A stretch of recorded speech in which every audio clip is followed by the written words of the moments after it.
सन 1897 की बात है। अफगानिस्तान और तत्कालीन ब्रिटिश भारत की सीमा पर स्थित था एक सुदूर चौकी सरगढ़ी। यह चौकी भले ही कच्ची पत्थरों की बनी थी, लेकिन इसकी नींव में जो चीज थी वो थी हिम्मत, धर्म और बलिदान की भावना। यह इलाका सामरिक दृष्टि से अत्यंत महत्वपूर्ण था।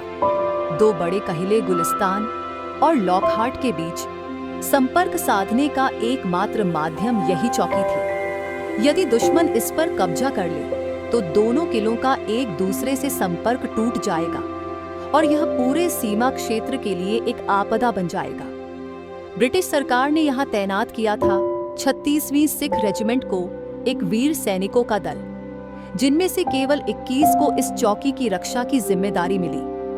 इन 21 सैनिकों का नेतृत्व करता था एक अडिग और तेजस्वी सरदार हविलदार ईशर।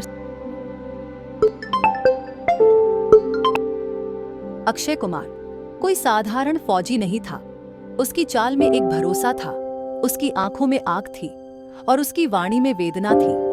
उसने कई युद्ध देखे थे ब्रिटिश झंडे के नीचे, मगर अपने दिल में गुरु गोविंद सिंह की तलवार थामे।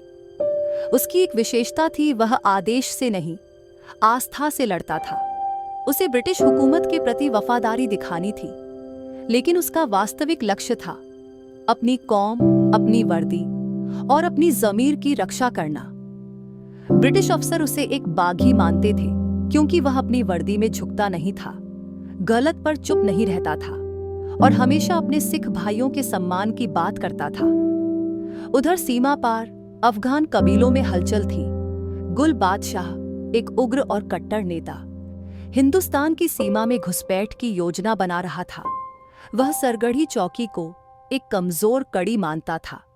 उसके लिए यह सिर्फ एक पत्थरों की दीवार नहीं थी, बल्कि ब्रिटिश सेना की शान पर हमला करने का सही रास्ता थी। ब्रिटिश सेना को इसकी भनक थी, लेकिन वो इसे गंभीरता से नहीं ले रही थी। उनका मानना था कि सरगढ़ी कोई बड़ा किला नहीं, केवल एक सिग्नल पोस्ट है, इसलिए ज्यादा सैनिकों की आवश्यकता नहीं। ईशर सिंह ने कई बार चेतावनी दी कि ये इलाका अस्थिर है, लेकिन उनकी चेतावनी को नजरअंदाज किया गया। चौकी की जिंदगी, सिखों की एक अलग दुनिया। ईशर सिंह अपने 20 साथियों के साथ सरगढ़ी चौकी पहुंचा। वहां कोई शानो शौकत नहीं थी, सिर्फ धूल, पत्थर, सीमाएं और मौन था। लेकिन वहां मौजूद थे वो 21 दिल जो आग से भी ज्यादा गर्म थे। इन सैनिकों में हर कोई अनोखा था। कोई कवि था, कोई हंसोड़, कोई नर्म दिल और कोई चुपचाप तपस्वी। लेकिन जब बात वर्दी की आती थी तो सभी एक जैसे सरदार के एक इशारे पर जान देने वाले। ईशर सिंह ने न केवल अपनी टुकड़ी को रणनीति सिखाई, बल्कि उन्हें प्रेरित भी किया। वह सैनिकों से कहता, हम लड़ेंगे क्योंकि झुकना हमारे खून में नहीं। सैनिकों के बीच ईशर सिंह की इज्जत किसी पिता, किसी गुरु जैसी थी। यादों में जलती लौ। हर रात ईशर सिंह आसमान की ओर देखकर अपनी पत्नी को याद करता। उसके मन में कहीं एक अधूरा वादा था, मैं लौटूंगा तेरे लिए। उसकी पत्नी एक साधारण स्त्री थी, पर उसके लिए वह धर्म से भी बढ़कर थी। एक रात जब अफगानों की हलचल की सूचना आई, ईशर ने चुपचाप हाथ जोड़कर आसमान की ओर देखा और कहा, मैं तुझसे वादा करता हूं, लौटूंगा या तेरे नाम की मिट्टी लेकर। चौकी पर अचानक एक चरवाहा दौड़ता हुआ आया। उसके कपड़े फटे हुए थे और चेहरे पर भय लिखा था। सरदार, वो बहुत से लोग आ रहे हैं, तलवारें, तोपें, झंडे। ईशर सिंह ने ऊंचाई पर जाकर दूरबीन से देखा और जो उसने देखा वह उसकी चेतावनी की पुष्टि करता था। दूर से एक विशाल काफिला सरगढ़ी की ओर बढ़ रहा था। उनमें गुल बादशाह सबसे आगे था। उनके पास तोपें थीं, घोड़े थे और सबसे खतरनाक कट्टर विश्वास। ईशर ने बिना घबराए तलवार उठाई, अपनी केसरी पगड़ी को ठीक किया और बोले, 21 सिखों से टकराने से पहले तुम्हें खुदा से माफी मांगनी चाहिए। सैनिकों ने बिना कोई सवाल किए अपने हथियार तैयार किए। रात गहराती जा रही थी, लेकिन चौकी में हलचल थी। हर कोई जानता था कि सुबह युद्ध निश्चित है, लेकिन कोई भय नहीं था। एक जवान बोला, अगर आज हम झुके तो आने वाली पीढ़ियों को ये दिन याद रहेगा शर्म से, ना कि गर्व से। दूसरे ने कहा, मरना तो सभी को है सरदार, पर आज हम ऐसी मौत मरेंगे जो जिंदा लोगों को हिला दे।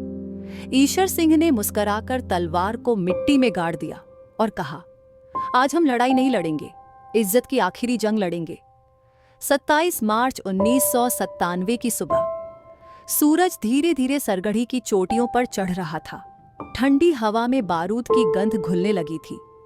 अफगान फौजें धीरे धीरे नीचे की घाटी से ऊपर बढ़ रही थीं। उनकी संख्या लगभग 10,000। हर तरफ अफगान झंडे लहरा रहे थे, तलवारें चमक रही थीं और युद्ध के नारे गूंज रहे थे। चौकी के ऊपर खड़े ईशर सिंह ने दूरबीन से यह दृश्य देखा, फिर नीचे अपने सैनिकों की ओर मुड़े और बोले, आज कोई पीछे नहीं हटेगा। यह कहला हमारा है, यह मिट्टी हमारी है और यह मौत हमारी इज्जत की रखवाली करेगी। उनके शब्दों में आग थी, सिपाहियों की आंखों में जोश। पगड़ियां कस ली गईं, हथियार संभाले गए। दीवारों के पीछे सभी अपने अपने मोर्चों पर तैनात हो गए। घाटी में खड़े गुल बादशाह ने हाथ उठाया और धधाम पहली तोप चली। दीवार के कोने पर धमाका हुआ, पत्थर टूटे, धूल उड़ी। अफगानों ने कहले को घेर लिया था। उन्होंने पीछे से गोलियां चलाईं, सामने से चढ़ाई शुरू की, परंतु 21 सिखों का साहस कोई पत्थर नहीं था जो तोप से टूट जाए। पहले मोर्चे पर खड़ा था लांस नायक गुरनाम सिंह। उसने एक एक दुश्मन को निशाने पर लेना शुरू किया। वाहे गुरु जी का खालसा, वाहे गुरु जी की फतेह, यही नारा गूंज रहा था। लेकिन जब दुश्मनों ने दीवार के नीचे आग लगाकर अंदर घुसने की कोशिश की तो गुरनाम उन पर पत्थर फेंकने लगा। तभी एक गोली उसके पेट में लगी। वह गिरा नहीं। उसने अपनी पगड़ी खोलकर पेट बांधा और फिर खड़ा हो गया। ईशर सिंह ने उसे देखकर कहा, बेटा, तू आज मर नहीं रहा, तू इतिहास में अमर हो रहा है। लगातार हमले से एक दरवाजा टूट गया। दुश्मनों की भीड़ अंदर घुसने लगी, लेकिन अंदर खड़े थे नायक लाल सिंह और सिपाही भूता सिंह।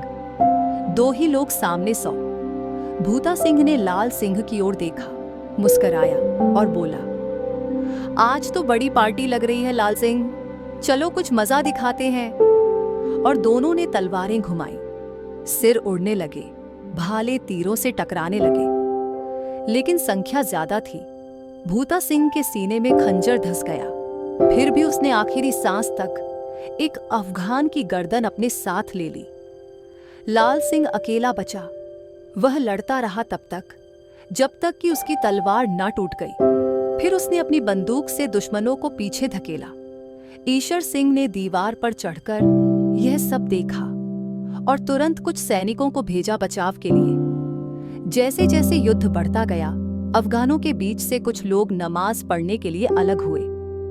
ईशर सिंह ने यह देखा और अपने सैनिकों को इशारा किया, जब कोई ईश्वर के सामने सिर झुकाए, हम उस वक्त हाथ नहीं उठाते।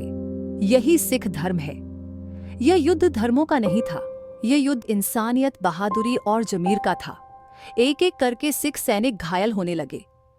एक जवान सिपाही जीवा सिंह घायल हो गया था, पर वह दीवार के पास पड़ा पड़ा भी बंदूक चला रहा था। उसने हंसते हुए कहा, आज तो हाथ हिल नहीं रहे, पर उंगलियां अभी भी गोली चला सकती हैं। एक और जवान ने आखिरी घड़ी में गुरुबानी का पाठ शुरू किया। देहि शिवा वर मोहे इहे, शुभ कर्मण ते कबहू ना डरूं। और जब उसकी सांस टूटी, उसकी आंखें खुली थीं, लेकिन उनमें कोई डर नहीं था। यह था पहला खंड, युद्ध के शुरुआती घंटे, जब 21 सिखों ने पहला हमला झेला और कई ने पहली शहादत दी। सरगढ़ी की दीवारें अब लाल हो चुकी थीं, खून से, धूल से और जलते अस्तित्व से। ईशर सिंह अपने कंधे पर बंदूक लिए, तलवार कमर पर बांधे, चौकी के ऊपर चढ़े। उन्होंने चारों ओर नजर दौड़ाई। उनके कुछ सैनिक शहीद हो चुके थे, कुछ जख्मी थे, लेकिन कोई पीछे नहीं हटा था। उनकी आंखों में आंसू नहीं थे, सिर्फ आग थी। अब बहुत हुआ। अब सरदार खुद मैदान में उतरेगा। उन्होंने अपने सबसे वफादार साथी गुरचरण सिंह को पीछे आदेश दिया, जो जिंदा है उन्हें पीछे हवलदार बना दे, मुझे सामने मौत को देखने जाना है। गुरचरण ने कहा, पर सरदार, अगर आप, मैं नहीं, अब हम सब केसरी हैं, आज कोई अकेला नहीं। ईश्वर सिंह नीचे उतरे और उस टूटे हुए दरवाजे से बाहर निकले जहां दुश्मन खड़े थे, हजारों की संख्या में। ईश्वर सिंह की चाल में कोई डर नहीं था। उसने अपनी तलवार खींची और नारा लगाया, जो बोले सो निहाल, सत श्री अकाल। और जैसे ही वो बोले, उन्होंने अफगानों के बीच छलांग लगा दी। तलवारें हवा में चमकी। कई दुश्मन उनके वार से एक ही झटके में ढेर हो गए। गुल बादशाह दूर खड़ा देख रहा था। उसने अपने सिपाहियों से कहा, ये इंसान नहीं, आग है, पर आग भी बुझती है। दुश्मनों ने चारों ओर से ईश्वर सिंह को घेर लिया, लेकिन वे शेर की तरह लड़े, अकेले लेकिन डरावने। ईश्वर सिंह के साथी अंदर से आवाजें देते रहे, सरदार जी, हम आ रहे हैं, इन्हें अकेला मत छोड़ो। लेकिन ईश्वर सिंह ने हाथ से इशारा किया, नहीं, ये लड़ाई मेरी है, मेरी पगड़ी की। एक वक्त ऐसा आया जब ईश्वर सिंह की तलवार टूट गई। उन्होंने जमीन से एक दुश्मन की तलवार उठाई और फिर से लड़ने लगे। पीठ पर कई वार हुए, खून बहने लगा, लेकिन उनके चेहरे पर केवल एक मुस्कान थी। जब दुश्मनों ने उन्हें गिरा दिया और दसियों तलवारें उनके शरीर में धंसी हुई थीं, तब भी वो मुस्कुराए। उन्होंने कमर से मिट्टी उठाकर माथे पर लगाई और बोले, वाहे गुरु, मैं आ रहा हूं। उनकी आंखें बंद हुईं और उसी पल आसमान से चील उड़ती हुई निकली, जैसे आत्मा आजाद हो गई हो। गुल बादशाह ने उनके शव की ओर देखकर कहा, ऐसा दुश्मन देखा नहीं, शायद कभी देखूंगा भी नहीं। ईश्वर सिंह के बलिदान के बाद अब केवल कुछ सिख सैनिक ही बचे थे, पर उनमें से एक सिपाही गुरमीत सिंह दौड़कर किले का दरवाजा बंद करने लगा। गोलियां चल रही थीं, दीवारें टूट रही थीं।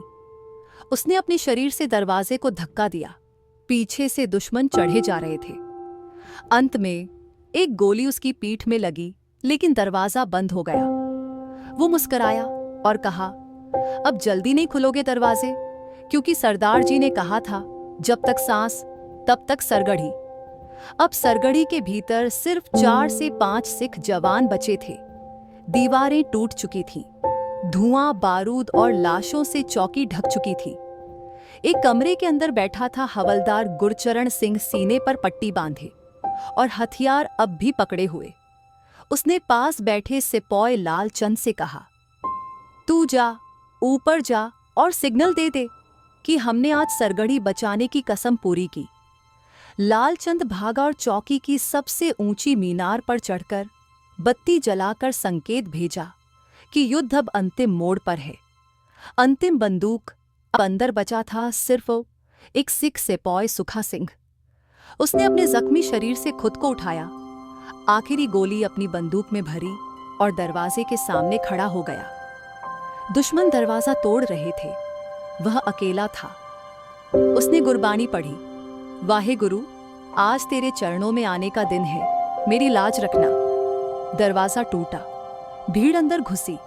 सुखा सिंह ने गोली चलाई, एक दुश्मन गिरा, फिर दूसरा आया, तीसरे को उसने भाले से मारा, फिर एक और, फिर एक और, जब तक वह खुद जमीन पर ना गिर पड़ा। सरगढ़ी जल उठी, पर इतिहास बन गया। जब आखिरी सिख भी शहीद हुआ, दुश्मनों ने चौकी को आग लगा दी। सरगढ़ी धधकने लगी, लकड़ी की छतें गिरने लगी, दीवारें जलने लगी। लेकिन उस आग में सिर्फ ईंटें नहीं जली, उसमें इतिहास की सबसे बड़ी शहादतें अमर हो गई। गुल बादशाह अब उस वीरता को देख चुका था। उसने चौकी के बीच खड़े होकर कहा, ये 21 नहीं थे, ये तूफान थे। हमारे पास संख्या थी, पर उनके पास ज़मीर था। और देर से आना। दूसरी तरफ गुलिस्तान और लॉकहार्ट से ब्रिटिश सेना अब सरगढ़ी की तरफ बढ़ रही थी, तोपें, सिपाही, मदद, सब कुछ लेकर। लेकिन बहुत देर हो चुकी थी। जब वे पहुंचे तब तक चौकी राख हो चुकी थी। जनरल हॉटन ने घुटनों पर बैठकर जमीन छुई और बोला, इन 21 सिखों ने आज ब्रिटिश सेना को सिखाया है सम्मान क्या होता है, वीरता किसे कहते हैं। ब्रिटिश सरकार ने इन 21 सिखों को मरणोपरांत इंडियन ऑनर टू इस ऑफ मेरिट IOM से सम्मानित किया, जो उस समय सर्वोच्च सैन्य सम्मान था। यह पहली बार था जब किसी पूरी टुकड़ी को एक साथ यह सम्मान मिला। ब्रिटिश इतिहास में इसे दर्ज किया गया। सरगढ़ी की आज भी सरगढ़ी दिवस हर साल 12 सितंबर को मनाया जाता है। फौजियों की परेड होती है, गुरबानी गाई जाती है और बच्चों को पढ़ाया जाता है कि कैसे 21 सिखों ने 10,000 के सामने हार नहीं मानी। उनकी पगड़ी, उनकी बंदूक, उनकी राख सब आज भी हिंदुस्तान की मिट्टी में महकती है। सरगढ़ी की लड़ाई खत्म हो चुकी थी, लेकिन उसकी गूंज दूर दूर तक फैल गई थी। ब्रिटिश सरकार के उच्च पदाधिकारी स्तब्ध थे। इतने कम सैनिकों ने इतने बड़े दुश्मन को कैसे टक्कर दी। ब्रिटिश सैन्य अधिकारी जनरल हॉटन ने संसद में अपनी रिपोर्ट पेश की। उन्होंने कहा, सरगढ़ी की लड़ाई ने हमें सिखों की वीरता का परिचय दिया है। यह बहादुरी केवल किसी योद्धा में ही नहीं, बल्कि एक पूरे समुदाय में है। सांसदों ने तालियां बजाईं। कई ब्रिटिश अधिकारी उन सैनिकों की शहादत से भावुक हो गए। ब्रिटिश सरकार ने मरणोपरांत 21 सिख सैनिकों को Indian order of merit IOM से सम्मानित किया। यह उस समय का सर्वोच्च सैन्य पुरस्कार था। यह सम्मान इतिहास में पहली बार पूरे एक यूनिट को दिया गया था। सरदार ईशर सिंह और उनके साथियों की बहादुरी की गाथा अब ब्रिटिश रिकॉर्ड में दर्ज हो गई थी। हर साल 12 सितंबर को सरगढ़ी दिवस मनाया जाने लगा। यह दिन उन 21 सिखों की याद में मनाया जाता है जिन्होंने असंभव को संभव किया।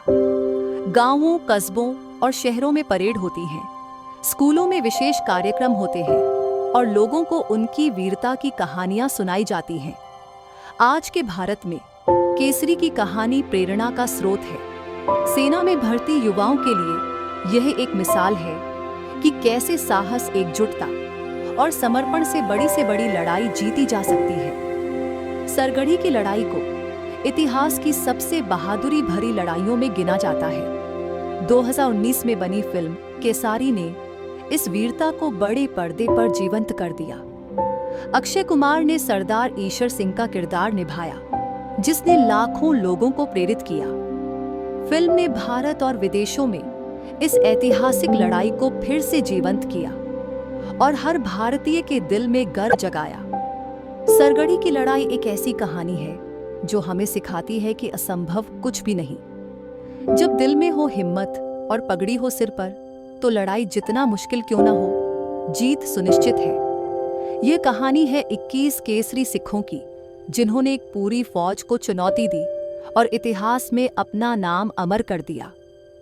सिख धर्म की शुरुआत से ही उसके अनुयायियों में बहादुरी, न्याय और संघर्ष की भावना रही है।